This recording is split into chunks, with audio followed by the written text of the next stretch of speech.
I'm terrified. This could happen next door to my house, in my neighborhood. Like, my wife sits regularly in between the two houses and smokes late at night. This girl deserves justice. Whatever justice can be given in this world, she deserves it. My heart goes out to her family. I can't even imagine. I have a daughter myself, and I can't even imagine. Child, the DaCara Thompson case has people talking, and from everything I've gathered, it seems there's a strong possibility that what happened with Hugo Hernandez Mendez isn't an isolated incident. Neighbors and locals are raising eyebrows because when authorities searched his room, they allegedly found multiple pairs of underwear and lingerie that could belong to different women, sparking suspicion that he may be connected to other missing persons cases in the area, which have reportedly been numerous over the years. Even the circumstances around DaCara's disappearance raise questions that have the community on edge. People are struggling to understand why she would willingly get into his vehicle when she had her own car with a full tank of gas, which she could have simply used to follow him. Additionally, it seems almost incomprehensible that she left behind her phone, purse, ID, money, and car, all items she could have used to contact someone or protect herself, leaving investigators and the public asking what could have motivated her to take such a risk. Smells more like something you'd smell akin to like a trash burning or something like that. I would be willing to bet that they were burning evidence of some sort. I know that when I told the detectives this, I know that ash pile. Online speculation has been rampant, with some suggesting that she might have had a connection with Hugo outside the family, or even insinuating that she might have been engaging in activities like selling herself, which is entirely unverified and speculative. Only a thorough investigation of Hugo's phone and other evidence in police custody can provide clarity, and reportedly, the details investigators have uncovered are chilling, hinting at a disturbing scenario. A neighbor named Cody, who lives next to the family, provided insight, recounting that in the early hours of August 23rd, he noticed something burning in Hugo's backyard. The smell, he said, was not like ordinary brush burning, but more akin to trash or something unusual, leading him to suspect they were destroying evidence.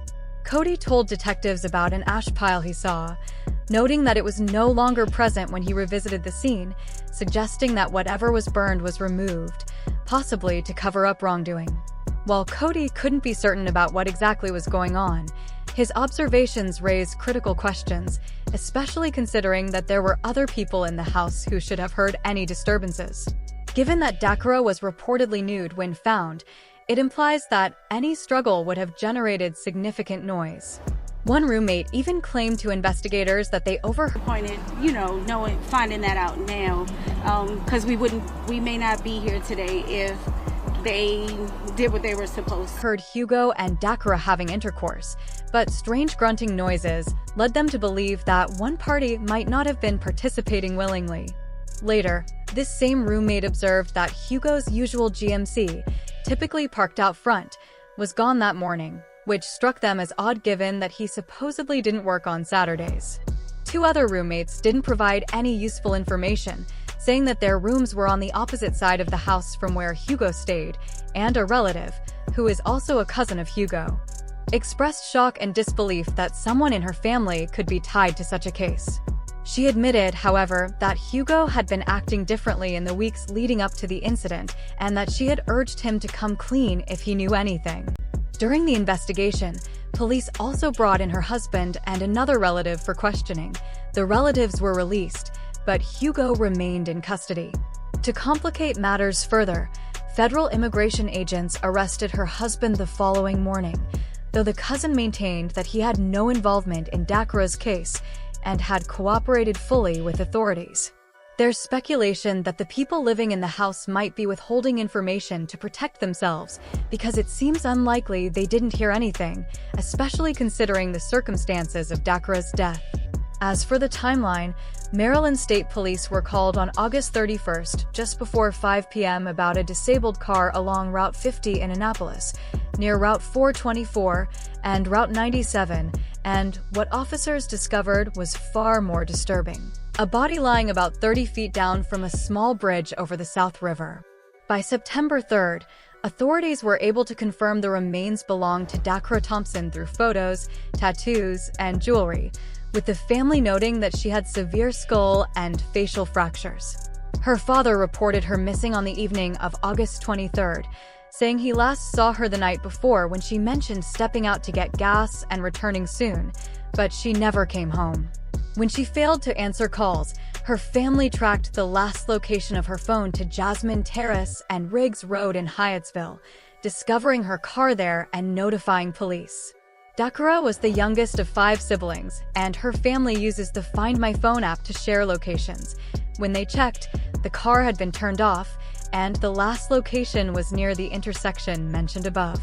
After a search warrant was executed, police reportedly found what they believed to be DaCara's blood, a missing French manicured fingernail, hair, a wig, and other personal items, as well as multiple pairs of women's underwear and lingerie in Hugo's bedroom and in the trash. Hugo Hernandez Mendez was subsequently arrested and charged with first and second-degree murder in her death, while IC issued a detainer for him, labeling him a criminal illegal alien and assuring the family that justice would be pursued. Investigators believe DaCara was killed inside Hugo's bedroom early on August 23rd. Then her body was transported and thrown from the bridge over Route 50. Hugo remains in jail without bond, with his next court appearance scheduled for October 8th, though many are calling for the others living with him to face charges as accessories since evidence suggests that DaCara fought back, which should have produced noise that others in the house likely heard. Neighborhood whispers suggest this might not be an isolated case, as Hugo's possession of multiple pieces of women's lingerie could indicate involvement with other victims, making residents fearful and suspicious. There is also a growing concern that the other people living with him may know more than they are admitting, raising questions about potential cover-ups.